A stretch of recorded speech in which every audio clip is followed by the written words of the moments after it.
Welcome two part 2 of मैं क्यों जा रही हूँ अपने ससुराल। सो गाइज आई होप आपने मेरा फर्स्ट पार्ट देखा होगा, और अगर नहीं देखा है तो ज़रूर देखो मेरे चैनल पे जा कर के। हमें रास्ते में भूख लग गई थी, इसलिए हमने खाए छोले भटूरे, और इसको खाने के बाद हम निकल गए थे वापस से अपने ससुराल जाने के लिए। सो गाइज मम्मी का ससुराल भी है वहाँ पे और मेरा भी है। सो गाइज हम निकल चुके थे एंड रास्ता थोड़ा बहुत ख़राब भी था, क्योंकि अभी भी कनेक्टिविटी अच्छा करने के लिए वो लोग रोड कंस्ट्रक्शन में लगे पड़े हैं, जैसा कि आप वीडियो में भी देख सकते हो। और हमारे गांव, नानी के गांव से और मेरे ससुराल के बीच में लगभग आधा घंटा का अंतर है। और फाइनली हम पहुंच गए। ये रहा हमारा नया घर। आई मीन घर बहुत पहले से बना था, पर थोड़ा बहुत कंस्ट्रक्शन मम्मी ने करा दिया है, और मम्मी भी वहाँ पे कुछ टाइम रह करके आई हैं। सो गाइज़ आई होप आपको ये पसंद आया होगा, क्योंकि मुझे तो बहुत अच्छा लगा। और गाइज़ हमारी मौसी भी वहाँ रहती है, इसलिए हम उनके घर गए और मौसी ने हमारे लिए चाय, बिस्किट और नमकीन नाश्ता तैयार किया। उसके बाद हम निकल गए थे देवी दर्शन के लिए।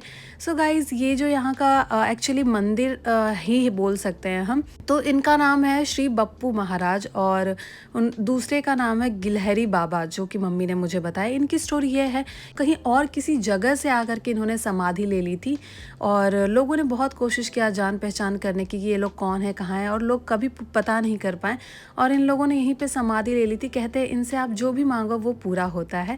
तो मम्मी मुझे दर्शन के लिए यहाँ पर लेकर के आई थी, और अब नेक्स्ट बारी थी दर्शन करने की देवी देवताओं की। पर उससे पहले हम जाने वाले थे अपनी मौसी के गार्डन एरिया में। एक्चुअली कह सकते ये खेत था जहाँ पर मौसी ने आलू उगाए हुए थे, और मैंने अपनी लाइफ में पहली बार देखा कि आलू की खेती कैसी होती है। और मेरे लिए तो सारी चीज़ें इतनी नई थी, और मुझे इतना अच्छा लग रहा था ना, मुझे ऐसा लगा था अरे वाह ये ऐसे होता है, ऐसे होता है। इतना मज़ा आ रहा था। पूरे टाइम हमने मस्ती की है यहाँ पे, और मम्मी भी साथ में आई थी। तो गाइज़ हमने भर भर के आलू एकदम ले लिया, और मौसी ने हमारे लिए बहुत सारे आलू भी पैक कर दिए हैं। और वहाँ पे अमरूद का बागीचा भी था, तो वहाँ पे भी अमरूद छोटे छोटे थोड़े कच्चे थे, उनको थोड़ा टाइम लगेगा पकने में। और चलो अब हम निकल चुके हैं देवी दर्शन के लिए, तो अभी हम रास्ते में हैं और बस हम थोड़ी ही देर में पहुँचने वाले हैं।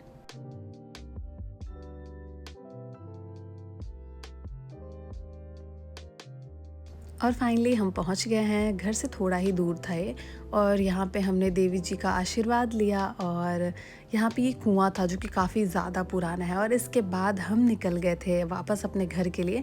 वहाँ पर मेरी मौसी की जो बेटी है नेहा, उन्होंने हमें ज्वाइन किया, और उसके बाद मौसी घर चली गई।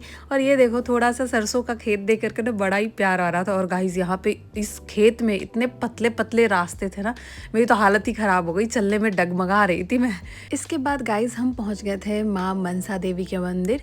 और गाइज़ ये हमारे गांव का बहुत ही प्रसिद्ध मंदिर है। यहाँ पे एक छोटी सी बच्ची थी जिनकी उम्र लगभग 6 साल 6 महीने की थी, और वो तभी से यहाँ तपस्या में लीन हो गई थी। और उसके बाद ये बिल्कुल भी नहीं उठी, और कहते हैं कि इनके पास आप जो भी विश मांगो वो बिल्कुल ही पूरी होती है। एंड बहुत सारे लोगों की विश भी पूरी हुई है। तो हमने भी यहाँ पे आकर के अपना हाजिरी लगा दिया है, और उसके बाद हम निकल गए थे बहुत ही स्पेशल जगह। सो गाइज़ यहाँ पे हम जा रहे थे मेरी मम्मी, मतलब मेरी जो मदर इन लॉ हैं, उनकी नानी के यहाँ।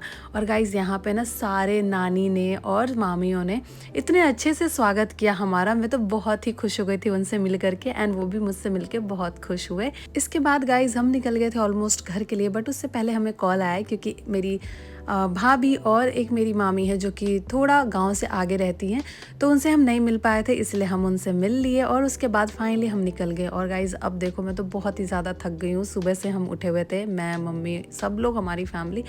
चलो गाइज़ अब मिलते हैं नेक्स्ट वीडियो में। Till then bye bye.